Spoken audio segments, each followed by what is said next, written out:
Assalamualaikum warahmatullahi taala wabarakatuh. Halo semuanya, perkenalkan saya Sarah Apiani, mahasiswa semester 3 Program Studi Pendidikan Agama Islam di STAI Al-Azhari Cianjur.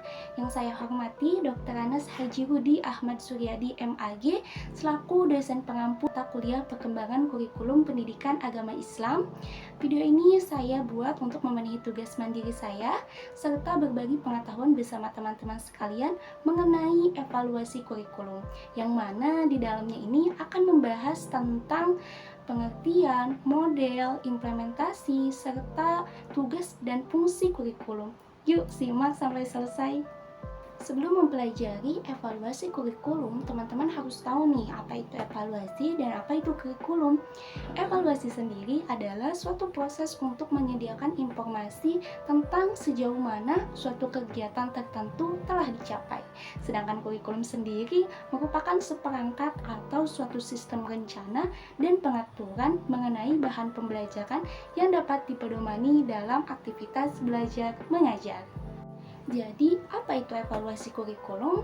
Evaluasi kurikulum adalah proses untuk menilai apakah kurikulum yang digunakan sudah sesuai dengan tujuan pendidikan. Misalnya nih, tujuan pendidikan itu membentuk siswa yang kreatif dan kritis.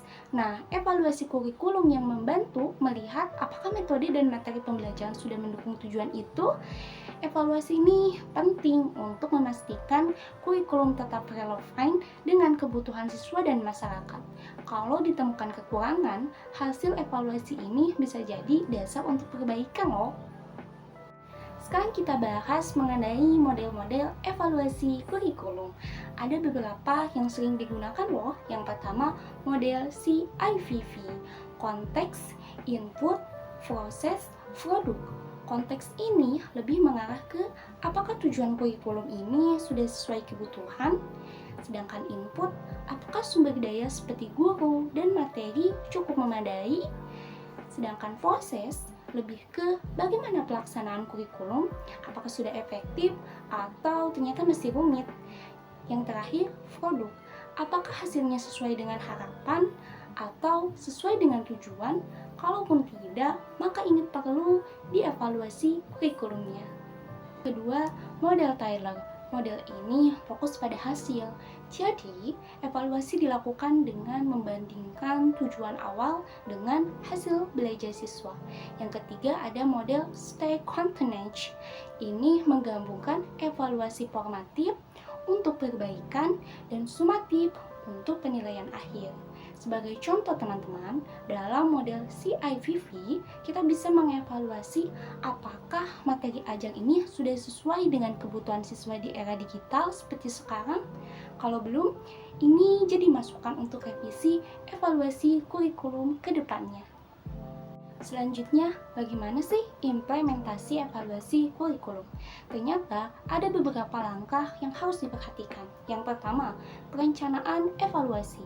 Teman-teman pertama-tama harus menentukan apa yang mau dievaluasi. Misalnya, apakah metode pembelajaran sudah efektif atau apakah metode penyampaian pembelajaran sudah relevan.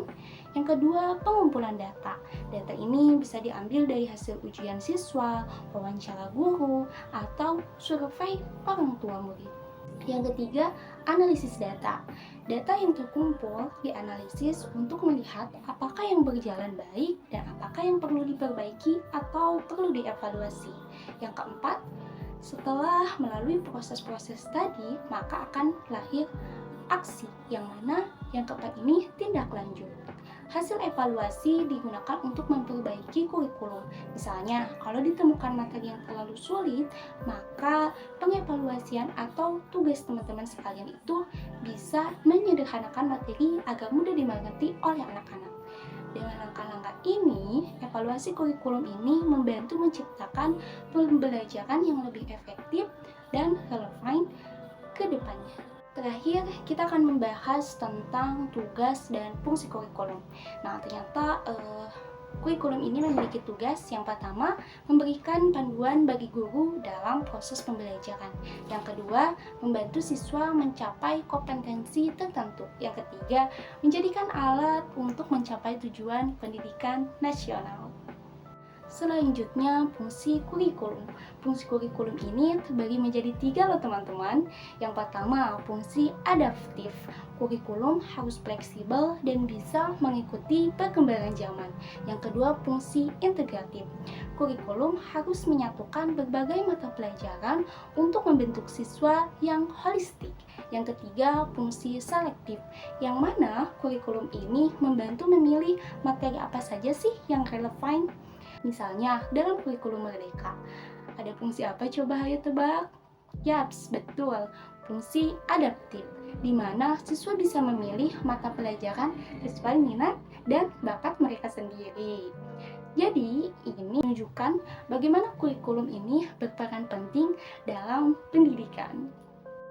Baik teman-teman, dari materi yang sudah dijelaskan, dapat ditarik kesimpulannya bahwa evaluasi kurikulum ini proses penting untuk menilai efektivitas kurikulum dalam mencapai tujuan pendidikan dengan berbagai model evaluasi seperti CIVV, Tyler, dan State Continuous.